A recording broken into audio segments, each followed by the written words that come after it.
First game we're looking at this weekend is at the Emirates, Arsenal against Everton. Arsenal's midweek game was called off because of the snow, but we think this one will be going ahead. Steve, you've said consistently you don't fancy Arsenal to stay in the title race. They're now into 7-2, which is third favourites, obviously. Yeah.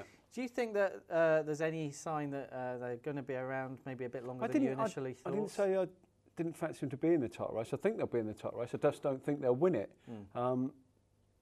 I'm not quite sure how much, as I said before, I'm not quite sure how much better they are this year than last year. I think it's just the other two, you know, have certainly played a lot worse than they did last year. And I think there's certainly an opportunity here. If Arsenal were possibly to buy the right player, there is definitely a maturing of their players as well. I mean, I have seen them over the last two games, and Alexander Song, don't tell me Arsenal need a holding midfield player. Yeah, he's kind of solved that problem now, He has, very much so. He's got a lovely balance now to his game.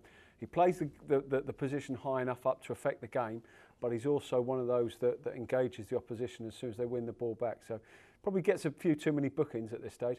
Abu Diaby's now come on, looks a super player. Aaron Ramsey stepped to the fore lately. They are maturing, and they're maturing very, very quickly. But I'm still of the opinion that if the other two were to hit top gear, then I just think Arsenal will come up just a tad short, but they're getting there. They're getting closer, and probably the other two are coming back to them a little bit. So the three of them together, there's no doubt they're in it. Yeah, absolutely. Looking at the prices on the game this weekend with William Hill, Arsenal are 2-5 to win the match.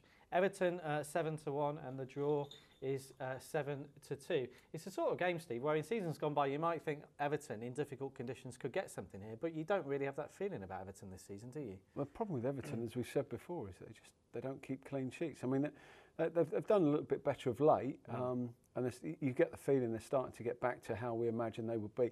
They're not going to be in problems.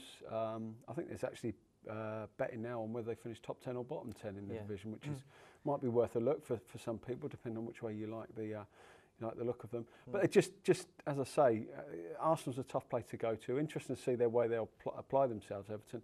But it's not a place to go if you can't keep clean sheets. No, it certainly isn't. And Everton have got a terrible record down the years at Arsenal. They've won the last 13 visits. They've lost 12 times and they've drawn once. So not a place they normally pick anything up.